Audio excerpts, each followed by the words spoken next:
Miyamoto Musashi दुनिया के सबसे बेहतरीन तलवारबाजों में से एक थे जो इस धरती पर कभी चले होंगे। मियामोटो मुसाशी को जापान के अब तक के इतिहास का सबसे महान समुराय और सबसे ज्यादा सर्वश्रेष्ठ तलवारबाज कहा जाता है। मुसाशी एकाग्रता, जागरूकता, समर्पण, आत्मविश्वास की एक जीती जागती मिसाल थे। उनका मानना था कि व्यक्ति को पूरी एकाग्रता, जागरूकता और समर्पण के साथ खुद को एक लक्ष्य में झोंक देना चाहिए। मुसाशी एक बुद्धिस्ट थे और उनको पूरे जापान में तलवारबाज संत के रूप में माना जाता था। वो अपने जीवन काल में कभी कोई लड़ाई नहीं हारे। उन्होंने आज से 400 साल पहले पूरे जापान में घूम घूम कर सबसे ताकतवर, खूंखार और निपुण योद्धाओं के साथ कुल 61 द्वंद्व लड़े और उन्होंने हर द्वंद्व में सामने वाले प्रतिद्वंदी को धूल चटाई। वो जीवन भर अपराजित रहे और पूरे देश की यात्रा करते रहे। मुसाशी अपनी शिक्षाओं में एकाग्रचित होकर ध्यान देने पर जोर देते थे। वो कहते हैं कि हमारे बाहर ऐसा कुछ भी नहीं है जो हमें बेहतर, ताकतवर, अमीर और बुद्धिमान बना सकता है। इसलिए कुछ भी स्वयं से बाहर मत ढूंढो। 7वीं शताब्दी में जापान के सबसे ताकतवर और प्रसिद्ध समुराई होने के बाद भी एक दिन अचानक उन्होंने हिंसा का त्याग कर दिया और दुनिया के शोर शराबे से दूर जंगल की एक गुफा में रहने लगे, जहां उन्होंने कई दिनों तक गहरे ध्यान का अभ्यास किया। अपनी मृत्यु के ठीक 7 दिन पहले उन्होंने अपने चहेते शिष्य के लिए एक किताब लिखी जिसका नाम है डोकोडो, जिसका मतलब है art of the working alone, यानी कि अकेले चलने की कला। उन्होंने अपने पूरे जीवन में जो कुछ भी सीखा या अनुभव किया उसे 21 नियमों में बदल दिया, जिसमें से हम 9 महत्वपूर्ण नियमों के बारे में आज इस वीडियो में बात करेंगे। लेकिन उससे पहले हम ये जानने का प्रयास करते हैं कि उस महान इंसान ने किस सोच के साथ इस किताब को लिखा होगा। आखिर किन स्तंभों पर यह किताब खड़ी है? तो पहला स्तंभ है आत्म अनुशासन। मुसाशी का मानना था आत्म अनुशासन एक खुशहाल जीवन जीने के लिए सबसे जरूरी है।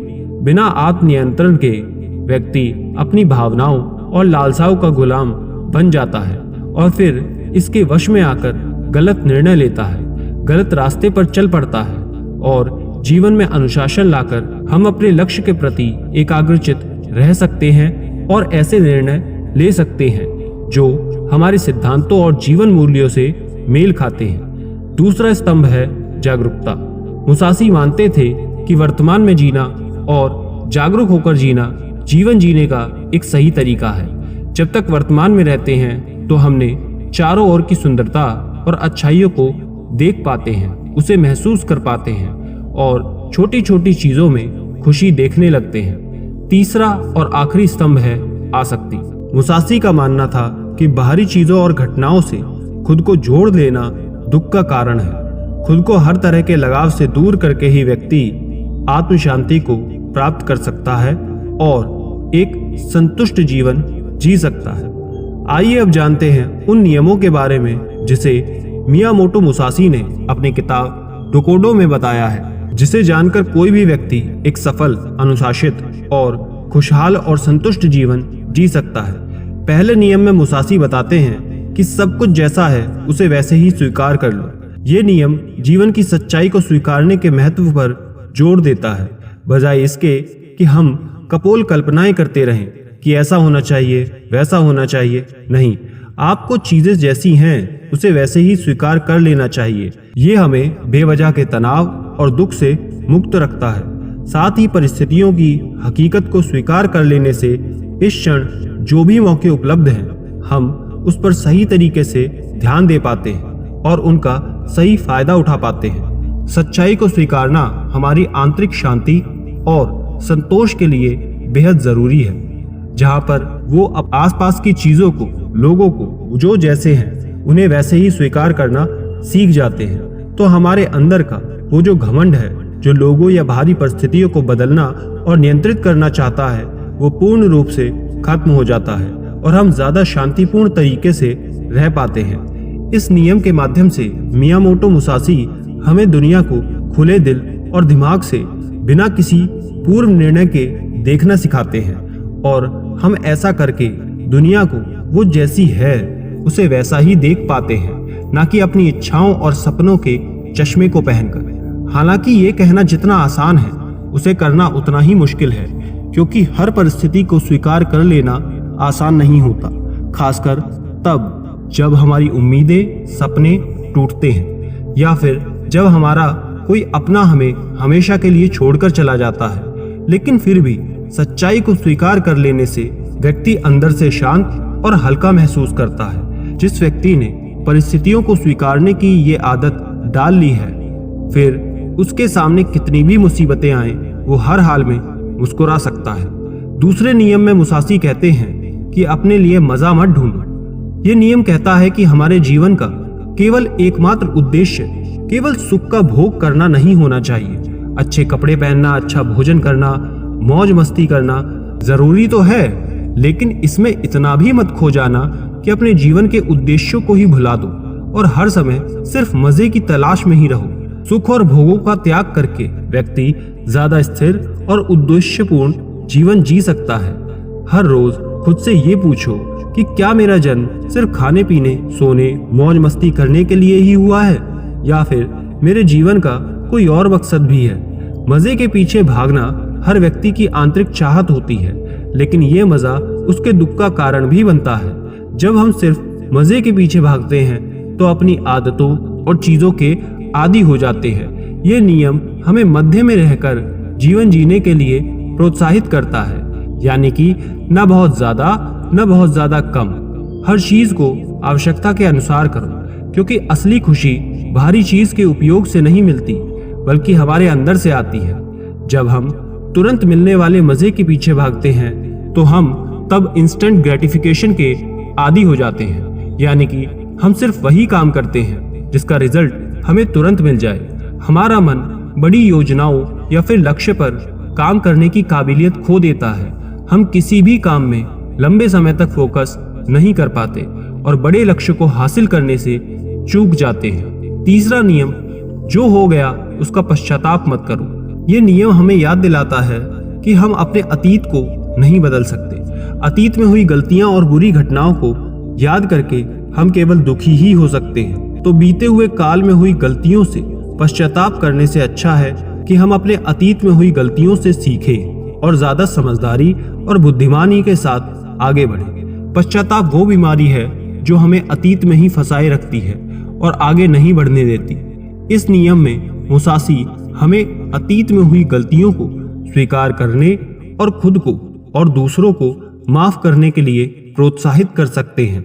हमें ये स्वीकार करना चाहिए कि आज हम जहां पर भी हैं, अतीत में हुई घटनाओं और लिए गए निर्णयों के बदौलत ही हैं।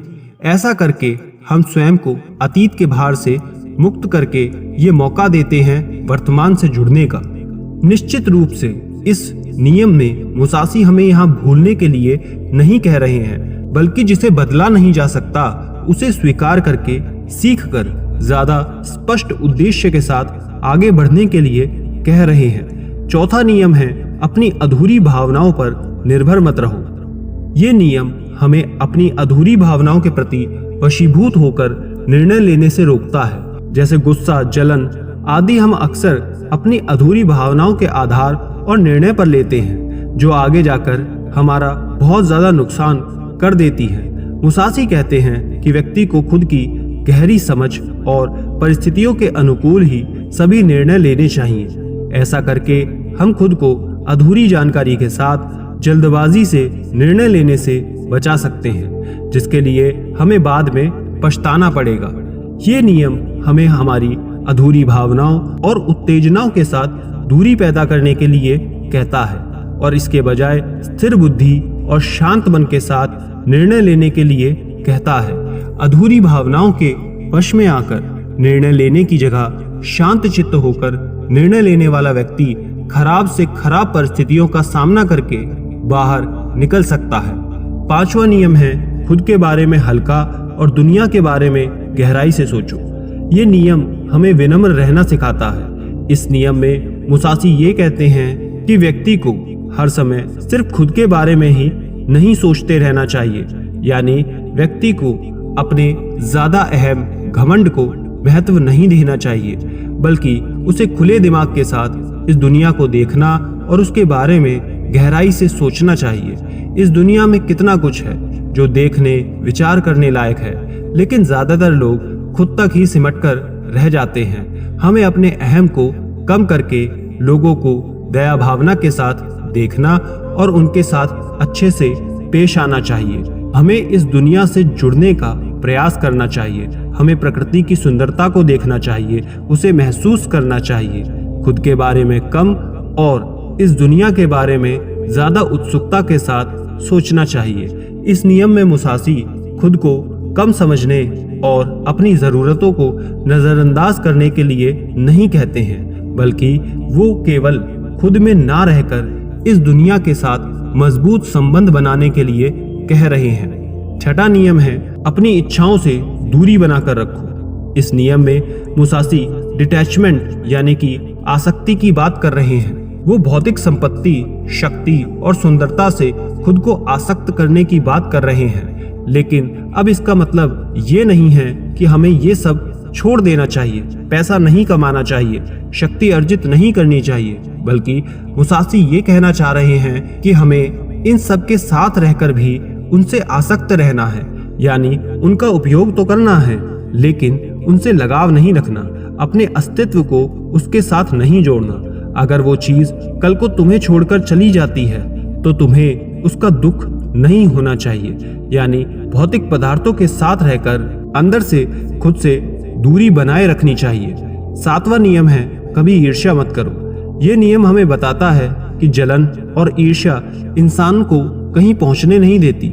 इस स्थिति में इंसान का ध्यान सिर्फ उन चीजों पर होता है जो उनके पास नहीं है। वो उन चीजों को नहीं देख पाता जो उसके पास है। फिर सामने वाले की वस्तु, उसकी विशेषता, सफलता देखकर जलता रहता है और खुद कभी आगे बढ़ने का प्रयास ही नहीं कर पाता। जलन व्यक्ति के अंदर इतनी नकारात्मकता को भर देती है जिससे वो सामने वाले का कम और स्वयं का नुकसान ज्यादा करता है। हमें ये ध्यान रखना चाहिए कि जिसने जिस तरह की मेहनत की होती है उसे उसी प्रकार की सफलता प्राप्त होती है, और हमें इससे जलन नहीं बल्कि खुशी महसूस करनी चाहिए, क्योंकि उतनी मेहनत करके हम भी वो चीज, वो सफलता हासिल कर सकते हैं। हमें ये समझना चाहिए कि हम सबकी परिस्थितियां अलग थीं, सोच अलग थी, रास्ता अलग था, इसलिए सफलता भी अलग अलग स्तर की ही मिलेगी। हम अपनी ईर्ष्या को भीतर से खत्म करके ज्यादा शांत और कुशल जीवन को जी सकते हैं, लोगों से ज्यादा सीख सकते हैं और उनके साथ गहरे संबंध बना सकते हैं। आठवां नियम, अलग होने से कभी दुखी मत हो। इस नियम से मुसासी ये समझाना चाहते हैं कि अलग होना इस प्रकृति का एक स्थायी नियम है। कभी न कभी किसी न किसी से अलग होना ही पड़ेगा। ये जीवन अस्थायी है, ये दुनिया अस्थायी है और हमें इसे स्वीकार कर लेना चाहिए। मुसासी जीवन भर जापान की यात्रा करते रहे, लेकिन उन्हें कभी किसी के अलग होने से तनिक भी दुख नहीं हुआ, क्योंकि उन्होंने ये स्वीकार कर लिया था कि अलग होना प्रकृति का नियम है और इस नियम के खिलाफ जाकर हम केवल दुखी हो सकते हैं और कुछ नहीं। नवा नियम है क्रोध और शिकायत खुद के लिए और दूसरों के लिए, दोनों के लिए हानिकारक हो सकते हैं। ये नियम हमें नकारात्मक ऊर्जा की, जीवन बर्बाद कर देने वाली शक्ति के बारे में चेतावनी देता है, जिसके वश में आकर हम एक दूसरे के प्रति कड़वाहट मन में भर लेते हैं। मुसासी कहते हैं कि क्रोध और शिकायत करने की जगह व्यक्ति को शांतिपूर्ण तरीके से बीच का हल निकालना चाहिए। मुसासी ने जीवन भर तलवारबाजी के बड़े से बड़े खूंखार योद्धाओं को हराया, लेकिन उन्होंने कभी भी क्रोध और शिकायत नहीं की।